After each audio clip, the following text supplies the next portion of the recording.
Welcome back, ladies and gentlemen, and non-gentlemen and non-ladies, and everybody that may or may not watch this video and choose to stick around to the end. This is definitely just a part one, I guess, introduction. Before you jump into getting a gun, there's definitely a lot of things you want to look into, right? You want to look into your local laws. You want to figure out, crime rates don't really tell you whether or not you're going to be a victim of crime, but realistically, living in a higher crime area would warrant you to have a gun and do a lot more training. Obviously, I recommend everybody buy a gun, train, buy something comfortable, buy something very comfortable, because it doesn't matter how it looks. Obviously, I'm not going to recommend a High Point. Don't get a High Point. You can get a High Point. They're not the shittiest guns out, but for all intents and purposes, probably don't get that as a starter. Yeah. So look in design. Design is important, obviously how easy it is to work with, manipulate, what's the likelihood of a malfunction, what can you do to help take care of it, to prevent malfunctions, or, break it in, like most people don't understand, but the first start of the process is figuring out whether or not you want to own one, whether or not you want to try shooting one or holding one. You go to your local range, gun store, whatever you have. Some places are both. Some places are specifically one or the other. You do that, figure out what kind of gun you might want, what kind of ammunition it takes, what kind of recoil. This could take a lot of time. This could take no time at all. Everybody's different, and it all is just on the individual. So, that being said, you probably want to take some time and care when going through this process. You don't want to just make a rash decision. Like everybody's going to tell you, like, oh, get a Glock. And I mean, they're not wrong, right? My first gun was a Glock. I own 3 Glocks. I'm not shitting on Glocks, but I also own a couple different guns. So, you want to figure out whether or not you want a shotgun, a rifle, depending on state. You want a pistol. What are your needs?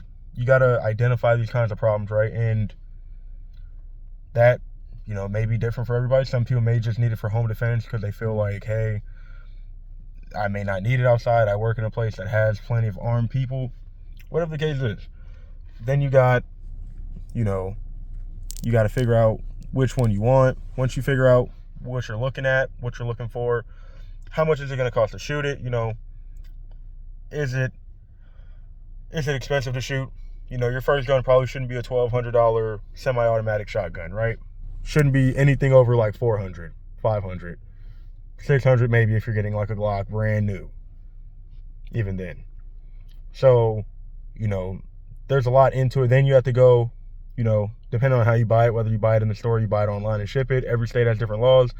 Illinois, you have to wait 3 days from the sale or the purchase of the firearm, money being spent or whatever the case is. So if you buy a gun online, depending on county, they kind of run that differently.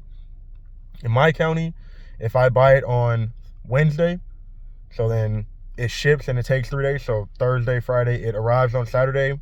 Say I bought it at 3 p.m. on Wednesday, it arrives by Saturday, 3 p.m. I do my paperwork, my background check. If it ever does fucking instantaneously come back, oh, you're good to go. You can take it. By law, I'm supposed to be able to take it now.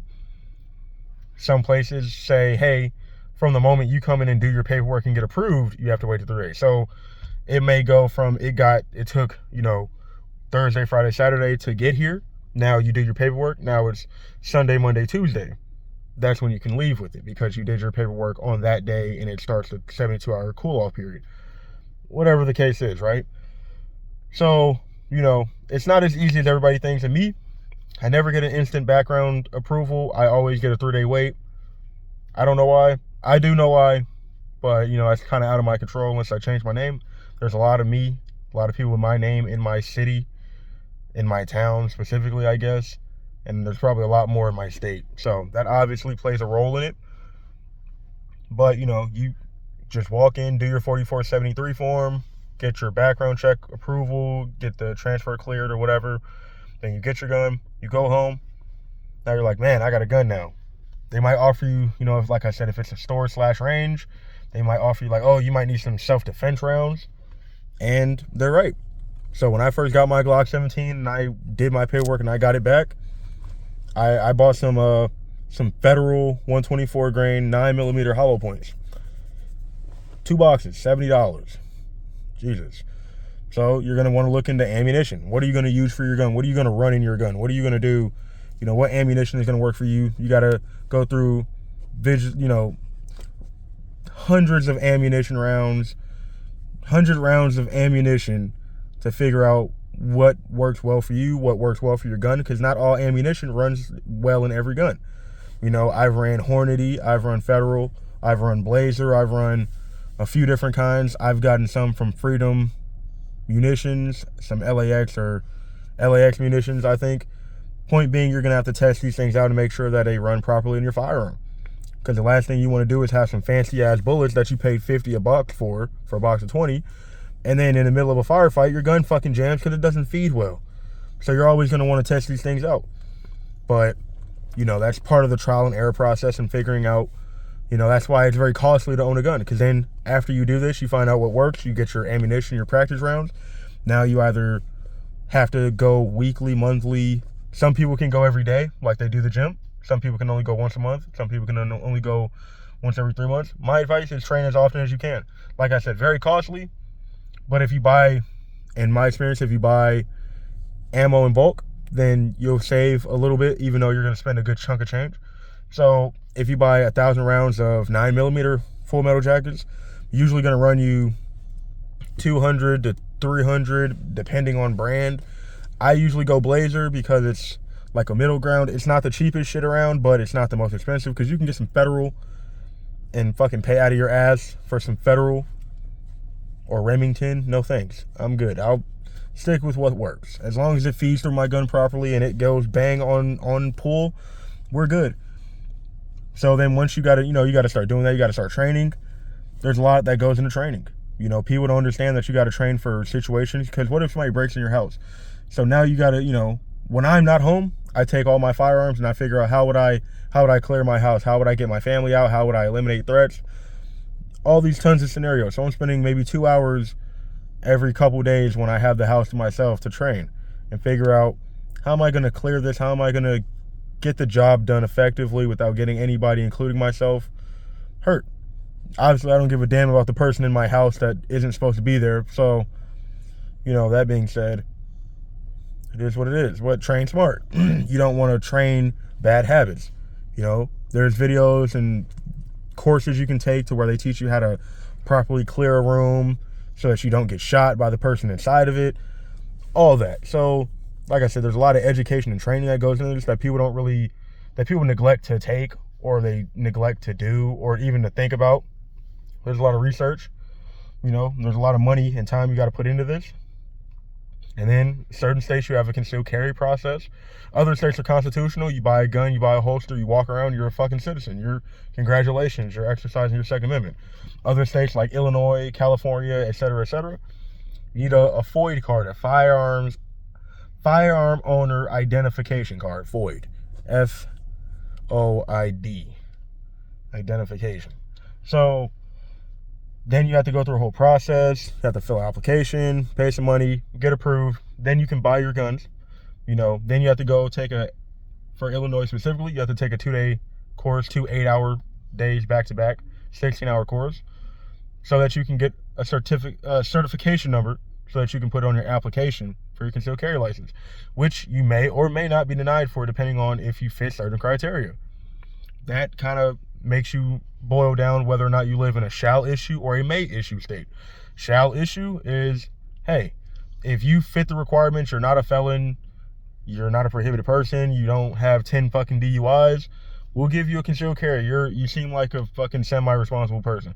Then you have may issue states, where you can do everything right, not have any criminal record, and the local sheriff's just like, I don't want to give this guy a loaded gun in public.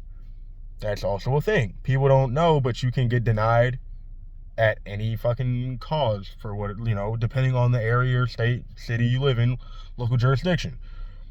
There's a lot of factors that boil into this. So I would also take the time to look at who's in power in your area.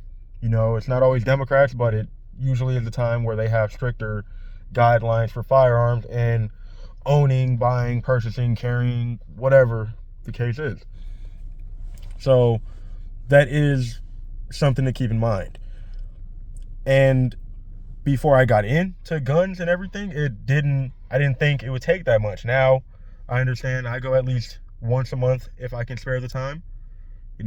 If I can, I go fucking 6 times a week.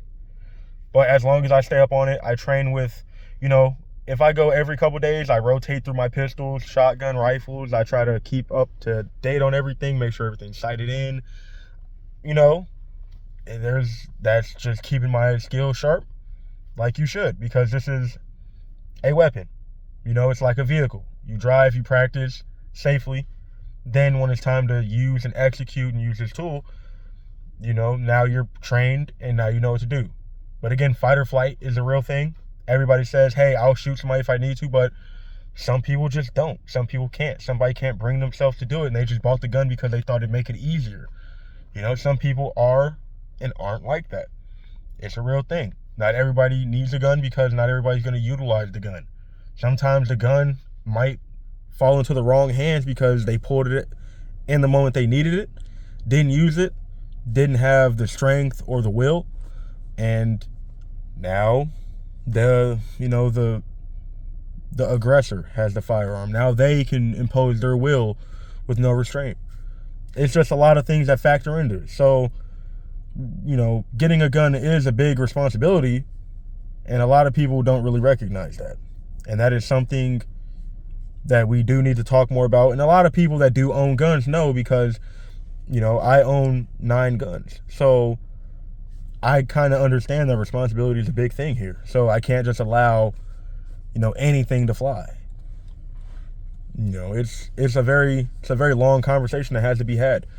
It's a lot of responsibility, practice, training, education, research, and that is kind of what helps build up the community, is by us coming together to teach one another, work with one another, inform other people. Like I tell people all the time, I'm willing to have a conversation about guns. I'm willing to learn about guns. I'm willing to inform others about what I know about guns and what I don't know, and that kind of helps all of us in the short and the long, because look at us now we're educated. We all kind of know the same things. We know how to properly handle firearms safely. We know the guidelines and the rules. Now we can be responsible with guns.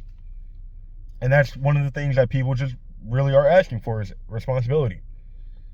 And I don't know any people that are irresponsible with firearms, but, we probably all do. We just haven't seen them be irresponsible with firearms. Like I know plenty of people that have firearms, but I can't really name a situation I've been in where we've been irresponsible with them. But, everybody's experiences are different.